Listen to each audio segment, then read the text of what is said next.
কোন জালেম যেন কোন চেয়ারে থাকতে না পারে, কারণ ওখানে থাকলেও জুলুম করবে।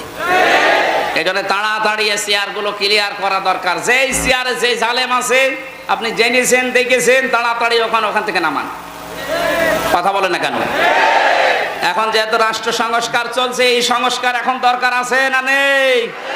এটা এখন খুব বেশি দরকার। কালকের গোপন সংবাদ একটা, আমাকে একজন বলছিল, এক জেলা আমির, যে এই বাংলাদেশের এক জেলার ডিসি, আমি নাম নিলাম না, সেই লোকটা কিছু কিলার ভাড়া করছে, কিলারকে টাকা পয়সা দিয়ে কথা জানাচ্ছে যে ইসলামী কথাবার্তারা যারা বলছে এবং এই দেশে যারা শান্তি শৃঙ্খলা ঠিক রাখার জন্য কাজ করছে এদের ভেতরে মিশে যাবা আর ছুরি মেরে দিবা, অথবা নারায়ে তাকবীর আল্লাহু আকবার দিয়ে গুলি মারবা, মনে হবে ওরা নিজেরা মারামারি করে মরে গেছে। এই কাজগুলো কিন্তু ষড়যন্ত্র করে চলছে। এই জন্য আমাকে যারা আমার তো ছোট মানুষ, ইসলামী চিন্তাবিদ যারা এদেশে এখন কাজ করছে ইসলাম নিয়ে, মানবতার জন্য, তাদেরকে খুব সেফ রাখা লাগবে। কারণ এই শয়তানরা এর ভেতরে ঢুকে কখন আবার কি মেরে দেয় ঠিক নেই। কারণ সর্বোচ্চ পর্যায় থেকে যখন এটা এসেছে কিছু না কিছু মনে হয় হবে। এই জন্য খুব সতর্ক থাকা লাগবে। মানুষ হত্যাকারী আল্লাহর লানত প্রাপ্ত বান্দাদের ভেতরে অন্যতম। 3 নম্বরে পেয়েছি যারা মুনাফিক। কি এটা তো আর এই দেশে নেই, এই দেশে সবচেয়ে বেশি মুনাফিক গুলো আস্তে আস্তে পাল্টাচ্ছে। আল্লাহ তুমি এদের পাল্টিয়ে দাও। এরা যদি না বুঝে ভুল করে থাকে এদের পাল্টিয়ে দাও। জেনে শুনে ভুল করে থাকলে তোমার এলমে যা জানা আছে তুমি তাই করো। 4 নম্বরে পেয়েছি যারা ঘুষখোর। আজ ঘুষখোর দেশে আছে না? এই জন্য পুলিশের পোশাকও পাল্টিয়ে দিয়েছে, কোনো পকেট নেই, দিয়ে খাবি খা। টাকা নেবে কিন্তু রাখতে পারবি না, টাকা নিয়ে যে হাতে রাখবি ছাত্ররা যদি দেখে তোর খবর আছে। এই জন্য পোশাক যেটা বানিয়েছে ভালো। এরপরে আমি পেয়েছি জেনাখোর, যারা জেনা ছিল না, এখন একটা একটা করে ভিডিও বের হচ্ছে।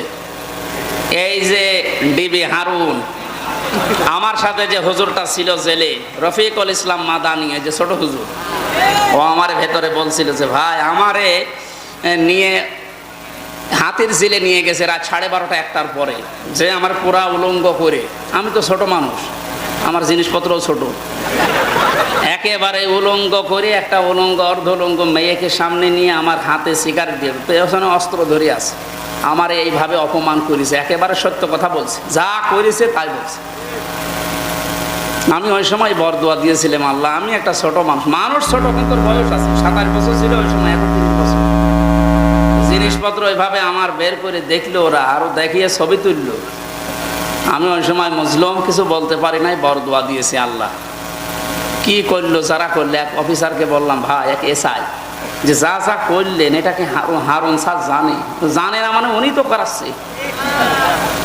তখনও বরদোয়া দিয়েছিল, আল্লাহ আমার এরকম জিনিসপত্র যার দেখলো ওরও যেন এরকম জিনিসপত্র জনগণ দেখে, এই জন্য আল্লাহ দেখিয়েছে।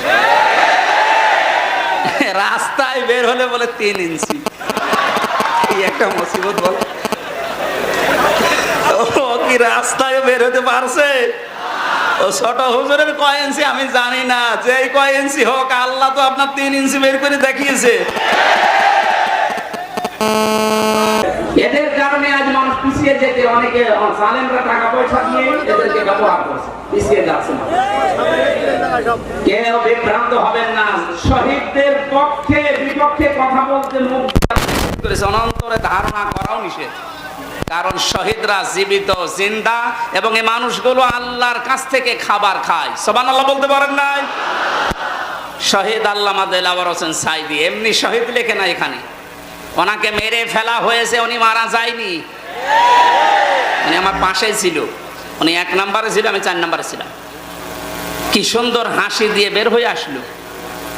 আর পরে শুনলাম যে মারা গেছে ইনজেকশন দেওয়ার পরে, এমনি মারা গেছে। লোকটা যদি এখনো 15-20 বছর বেঁচে থাকতো, আমার মনে হয় এখনো কয়েক হাজার মানুষ ইসলামের আলো পেত। তাকে চিকিৎসার নাম দিয়ে আপনি ইনজেকশন পুশ করে দুনিয়া থেকে বিদায় করে দিলেন। আপনি খুনি, এর সাথে যারা জড়িত প্রত্যেকটা মার্ডার মামলার আসামি করা হবে।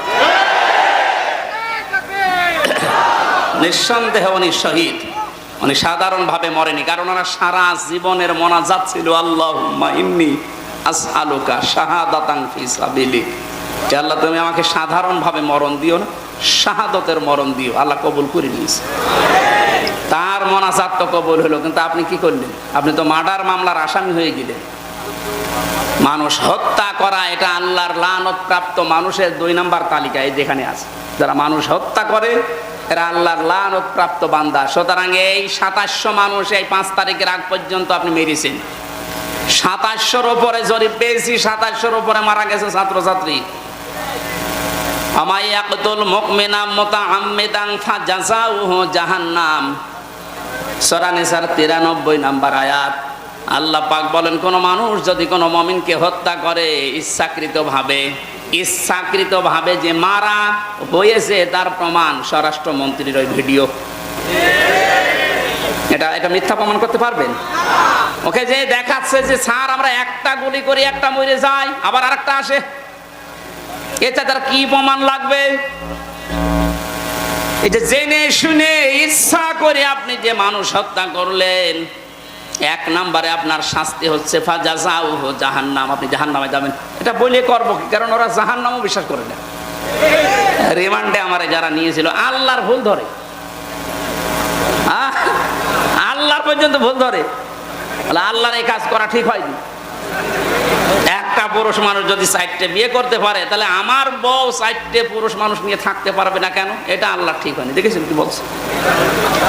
আমি ওই সময় বললাম যে স্যার দেখেন, আপনি যে প্রশ্ন করছেন আমারে, এক পুরুষ 4টে বিয়ে করলে 4টে সন্তান যদি হয়, এক পুরুষের পরিচয় দিতে পারবে যে অমুকের বাবা, বলতে পারবে না? আর এক মহিলা যদি 4 স্বামীর কাছে থাকে, ছেলে যদি একটা হয়, তো কোন বাপের পরিচয় দেবে বলো? বলছে না, ডিএনএ টেস্ট করে দরকার হয় পরিচয় দেবে। কত বড় শয়তান! ও আবার এসপি। আবার বলছে আমার বাবা কোরআনের হাফেজ, আমি উল্টাপাল্টা কথা বলি না। তো এটা কি ভালো কথা? আল্লাহর ভুল ধরছে, কোরআনের আয়াতের ভুল ধরছে। শহীদ আল্লামা দেলাওয়ার হোসেন সাঈদীর কণ্ঠকে নকল করি কি একটা সফটওয়্যার দিয়ে বানিয়ে যুবতী একটা মেয়ের কণ্ঠকে আর এক পাশে লাগিয়ে উল্টাপাল্টা কথা প্রায় 12-13 মিনিট সাজিয়েছে। যেই কথাগুলো মানুষ স্বামী স্ত্রী বিছানায় বলে, ওই কথাগুলো সাজিয়ে আমার কাছে শোনাচ্ছে যে দেখেন আপনার হুজুর কত খারাপ। বলছে এটা কখনো ঠিক না, এটা বানানো মানে এটা বিশ্বাস হচ্ছে না। তো এইটা যদি আপনি আমারে বিশ্বাস করেন, তাহলে টাকলা মুরাদ, ও টাকলা মুরাদের যে 6 মিনিট 8 সেকেন্ডে ফাঁস হইলো, ওইটা আপনি বলছেন ওইটা বাদ মানে ওটা আপনার নিজের দলের লোক বলে ওইটা বাদ। আর একটা আলেমের এইভাবে তহমত দিয়ে তার চরিত্রকে আপনি কালার করছেন, আর এক আলেমের সামনে যত গালি দিয়েছে রিমান্ডে আল্লামা সাঈদীকে, আমার মনে হয় সাঈদী সাহেবের বরদোয়ায় এই শয়তানগুলো এখন ধ্বংস হচ্ছে। চোখের পানি ফেলেনি সেই লোকটা, 13 বছর তাহাজ্জুদের নামাজ এই মজলুম অবস্থায় পড়ে চোখের পানি দিয়ে বুক ভাসিয়েছে, আর কিছু বলেনি, আল্লাহকে কিছু বলেনি। এই পৃথিবীর ভেতরে যেই কয়েকজন কাবা শরীফের ভেতরে যে নামাজ পড়তে পেরেছি, তার ভেতরে আমাদের শহীদ আল্লামা দেলাওয়ার হোসেন সাঈদী আছে। আর কারো কিছু না হোক, এই বরদোয়াই শেষ হয়েছে জালেমরা। যত নিকৃষ্ট কথা তার নামে এইভাবে চালিয়ে আমাদেরকে শুনিয়েছে। আমার তো ওই সময় শরীর জ্বলে যাচ্ছিল, কিন্তু কি বলবো, কারণ আমার হাত বাঁধা, পা বাঁধা, চোখ বাঁধা। আল্লাহ বলেছেন আমি ছাড় দেই কিন্তু ছেড়ে দেই না, ইন্না বাদশা রব্বিকা লাশাদীদ। আমি যদি একবার ধরি কারে, খুব শক্ত করে ধরি। আল্লাহ যে ধরেছে তার প্রমাণ দেখেন, একেবারে সর্বোচ্চ থেকে মেম্বার পর্যন্ত একটাও নেই, সব পালাচ্ছে। অপরাধী না হলে পালাবে কোন কারণ? এই জন্য যারা হত্যা করেছেন আপনি লানত প্রাপ্ত। এর মাপ পেতে হলে আজ বাংলাদেশের যে আইন আমরা দেখছি, যে হত্যার বদলে আমরা যাবজ্জীবন জেল দিয়ে দেই অথবা ফাঁসির আদেশ দেই। যাবজ্জীবন জেল দিলে কি 30 বছর জেল খাটা লাগে, সেখানে কাজ মাজ করলে ভেতরে 22 বছর জেল খেটে লোকটা বের হয়ে যায়। না, মাফ হবে না।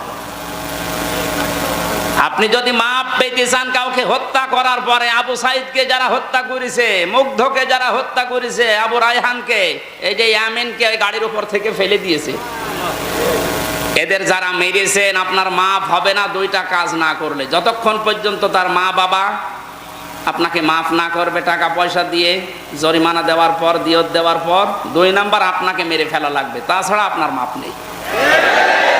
আপনি লানত প্রাপ্ত আল্লাহর, যতদিন পর্যন্ত বাঁচবেন লানত নিয়ে বাঁচবেন, মরে গেলে বিনা হিসাবে বিনা বিচারে আপনি মানুষ হত্যাকারী যারা এর সাথে যারাই জড়িত সবগুলো জাহান্নামী। এদেরকে মুসলমান বলবেন কোন কায়দায়? এই পৃথিবীতে যারা মুশরিক, কোরআনে কারীম আল্লাহ বারবার আমাদের জানিয়েছেন যে ইসলাম কায়েম করতে চায় যারা, এদের সবচেয়ে বেশি বিরোধিতা করে মুশরিকরা। কারা? ওয়ালাউ কারিহাল। কয়েক জায়গায় আল্লাহ কোরআনে দিয়েছেন, হে নবী ইসলাম কায়েম করতে গেলেই বাধা দেবে মুশরিকরা, ওদের মন খারাপ হবে। আজ আমরা তাই দেখতে পেলাম পৃথিবীর বহু রাষ্ট্র যারা খ্রিস্টান, ইহুদি, বৌদ্ধ, ওরা এত বেশি শত্রুতা করে নাই যত বেশি শত্রুতা করেছে মুশরিকরা। এই কথা বলছেন কেন? মুশরিকদেরকে আপনি মুসলমান বলবেন, আপনার ঈমান থাকবে? আপনার কোন কাফেরকে যদি কেউ কাফের মনে না করে সেও কাফের। এটা তো আমি বানালাম। ঈমান নষ্ট হয়ে যায় 10টা কারণে। কয়টা কারণে? ওযু নষ্ট হয় কয় কারণে? 7 কারণে। এই আবার নতুন হাদিস বানাচ্ছে। নামাজ নষ্ট হয় কয় কারণে? 19 কারণে। কয় কারণে নামাজ নষ্ট হওয়া তা আপনি জানেন, ওযু নষ্ট হওয়া জানেন, রোজা নষ্ট হওয়া জানেন, তো ঈমান যে নষ্ট হয়ে যায় 10টা কারণে আপনি জানেন? তার 9 নাম্বার কারণে কেউ যদি কাফেরকে কাফের মনে না করে সেও কাফের। সুতরাং এদেশে এই 17 বছর আল্লাহর আইনের কথা বললে যারা আলেমদের মাইক কেড়ে নিয়েছে, স্টেজে এসে বাধা দিয়েছে, অনুমতি চাইতে গেলে কোরআনের কথা বলতে দেয়নি, স্পষ্ট ভাবে বলছে এগুলো টাটকা নির্ভেজাল কাফের।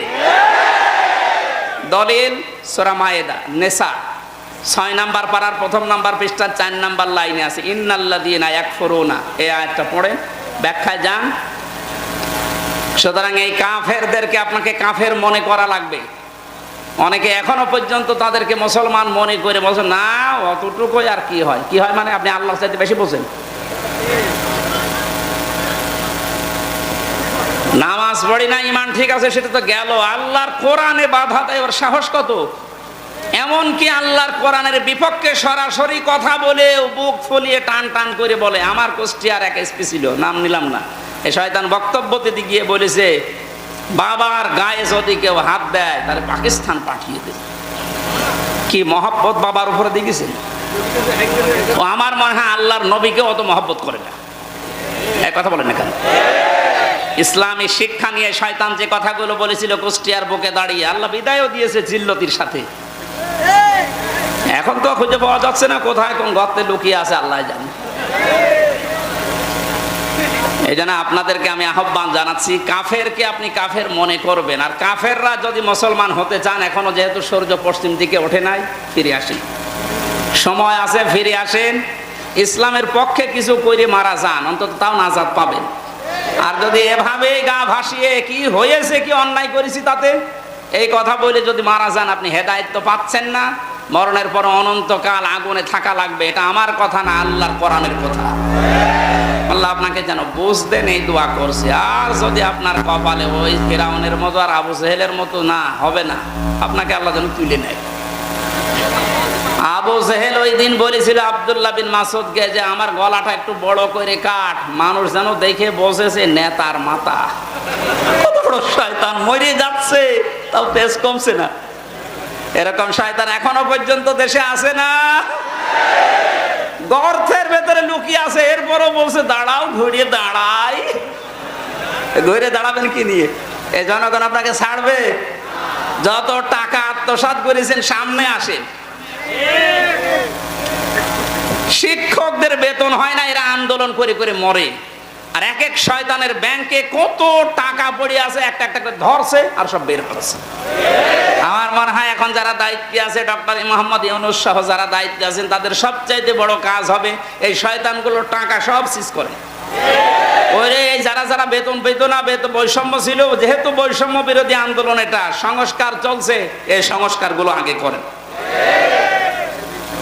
কোন জালেম যেন কোন চেয়ারে থাকতে না পারে, কারণ ওখানে থাকলেও জুলুম করবে। এই জন্য তাড়াতাড়ি চেয়ার গুলো ক্লিয়ার করা দরকার। যেই চেয়ারে যে জালেম আছে আপনি জেনেছেন, দেখেছেন, তাড়াতাড়ি ওখান থেকে নামান। কথা বলে না কেন? এখন যেহেতু রাষ্ট্র সংস্কার চলছে, এই সংস্কার এখন দরকার আছে না নেই? এটা এখন খুব বেশি দরকার। কালকের গোপন সংবাদ একটা, আমাকে একজন বলছিল, এক জেলা আমির, যে এই বাংলাদেশের এক জেলার ডিসি, আমি নাম নিলাম না, সেই লোকটা কিছু কিলার ভাড়া করছে, কিলারকে টাকা পয়সা দিয়ে কথা জানাচ্ছে যে ইসলামী কথাবার্তারা যারা বলছে এবং এই দেশে যারা শান্তি শৃঙ্খলা ঠিক রাখার জন্য কাজ করছে এদের ভেতরে মিশে যাবা আর ছুরি মেরে দিবা, অথবা নারায় তাকবীর আল্লাহু আকবার দিয়ে গুলি মারবা, মনে হবে ওরা নিজেরা মারামারি করে মরে গেছে। এই কাজগুলো কিন্তু ষড়যন্ত্র করে চলছে। এই জন্য আমাকে যারা, আমার মুসলমান, আমার তো ছোট মানুষ, ইসলামী চিন্তাবিদ যারা এদেশে এখন কাজ করছে ইসলাম নিয়ে, মানবতার জন্য, তাদেরকে খুব সেফ রাখা লাগবে। কারণ এই শয়তানরা এর ভেতরে ঢুকে কখন আবার কি মেরে দেয় ঠিক নেই। কারণ সর্বোচ্চ পর্যায় থেকে যখন এটা এসেছে, কিছু না কিছু মনে হয় হবে। এই জন্য খুব সতর্ক থাকা লাগবে। মানুষ হত্যাকারী আল্লাহর লানত প্রাপ্ত বান্দাদের ভেতরে অন্যতম। 3 নম্বরে পেয়েছি যারা মুনাফিক। কি এটা তো আর এই দেশে নেই, এই দেশে সবচেয়ে বেশি মুনাফিক গুলো আস্তে আস্তে পাল্টাচ্ছে। আল্লাহ তুমি এদের পাল্টিয়ে দাও। এরা যদি না বুঝে ভুল করে থাকে এদের পাল্টিয়ে দাও। জেনে শুনে ভুল করে থাকলে তোমার এলমে যা জানা আছে তুমি তাই করো। 4 নম্বরে পেয়েছি যারা ঘুষখোর। আজ ঘুষখোর দেশে আছে না? এই জন্য পুলিশের পোশাকও পাল্টিয়ে দিয়েছে, কোনো পকেট নেই, দিয়ে খাবি খা। টাকা নেবে কিন্তু রাখতে পারবি না, টাকা নিয়ে যে হাতে রাখবি ছাত্ররা যদি দেখে তোর খবর আছে। এই জন্য পোশাক যেটা বানিয়েছে ভালো। এরপরে আমি পেয়েছি জেনাখোর, যারা জেনা ছিল না, এখন একটা একটা করে ভিডিও বের হচ্ছে। এই যে ডিবি হারুন, আমার সাথে যে হুজুরটা ছিল জেলে, রফিকুল ইসলাম মাদানী, যে ছোট হুজুর, ও আমার ভেতরে বলছিল যে ভাই আমারে নিয়ে হাতির ঝিলে নিয়ে গেছে রাত 12:30 1টার পরে, যে আমার পুরা উলঙ্গ করে, আমি তো ছোট মানুষ, আমার জিনিসপত্রও ছোট, একেবারে উলঙ্গ করে একটা উলঙ্গ অর্ধ উলঙ্গ মেয়েকে সামনে নিয়ে আমার হাতে সিগারেট দিয়ে পেছনে অস্ত্র ধরে আছে, আমার এইভাবে অপমান করেছে। একেবারে সত্য কথা বলছে, যা করেছে তাই বলছে। আমি ওই সময় বরদোয়া দিয়েছিলাম, আল্লাহ আমি একটা ছোট মানুষ ছোট কিন্তু বয়স আছে, 27 বছর ছিল ওই সময়, এখন 30 বছর। জিনিসপত্র ওইভাবে আমার বের করে দেখলো ওরা, আরো দেখিয়ে ছবি তুললো। আমি ওই সময় মজলুম, কিছু বলতে পারি নাই, বরদোয়া দিয়েছি। আল্লাহ কি করলো যারা করলে, এক অফিসারকে বললাম, ভাই এক এসআই, যে যা যা করলেন এটা কি হারুন স্যার জানে না? মানে উনি তো করাচ্ছে। তখনও বরদোয়া দিয়েছিল, আল্লাহ আমার এরকম জিনিসপত্র যা দেখলো ওরও যেন এরকম জিনিসপত্র জনগণ দেখে, এই জন্য আল্লাহ দেখিয়েছে। রাস্তায় বের হলে বলে 3 ইঞ্চি, এই একটা মুসিবত। বল ও কি রাস্তায় বের হতে পারছে? ও ছোট হুজুরের কয় ইঞ্চি আমি জানি না, যে কয় ইঞ্চি হোক, আল্লাহ তো আপনার 3 ইঞ্চি বের করে দেখিয়েছে।